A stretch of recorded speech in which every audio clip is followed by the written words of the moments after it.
When you're deciding on a stain for your cane, remember this.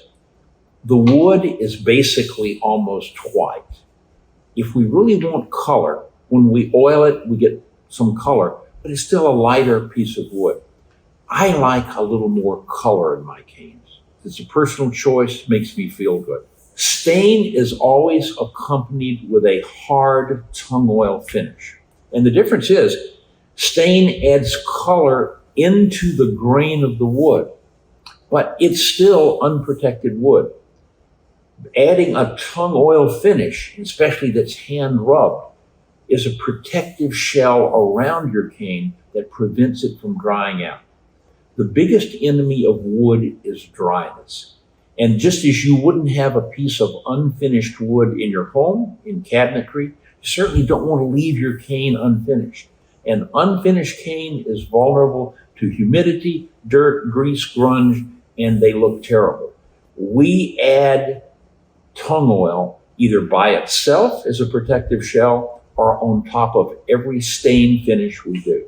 Staining and the tung oil process is a unique art. It takes us much longer to do that than it does to actually craft the cane itself. Every coat of tung oil can take up to 1 day to dry, then it has to be hand rubbed before the next. Usually after about the 7th coat, it begins to take on a finish that's almost as smooth as glass. On our premium canes, we recommend 10 coats of hand rubbed tung oil.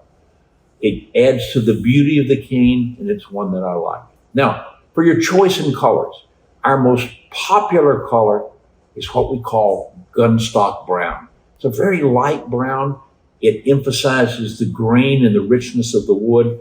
I prefer it. This is an example of a gunstock brown finish. It can vary, however, on each cane because every piece of wood is different. We have a medium brown, which is similar to the color you'd see in a Hershey chocolate bar, or a Van Dyke brown, which is so dark it's almost black.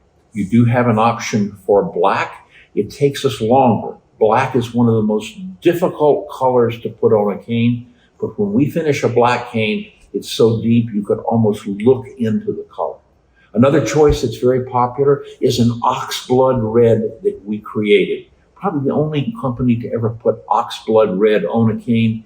It's beautiful. It's not a bright red. It's not fire engine red, but it's a rich red. Look at the color samples and you'll get an idea. You never want a finish on a training cane because it's designed to get banged up and you simply sand it down and keep it oiled.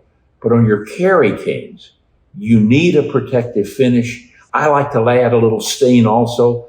Gunstock brown is probably my go-to finish, but we'll put the same effort on all the stains. They enhance the beauty of your cane and they enhance the life of your cane. So pick one that appeals to you.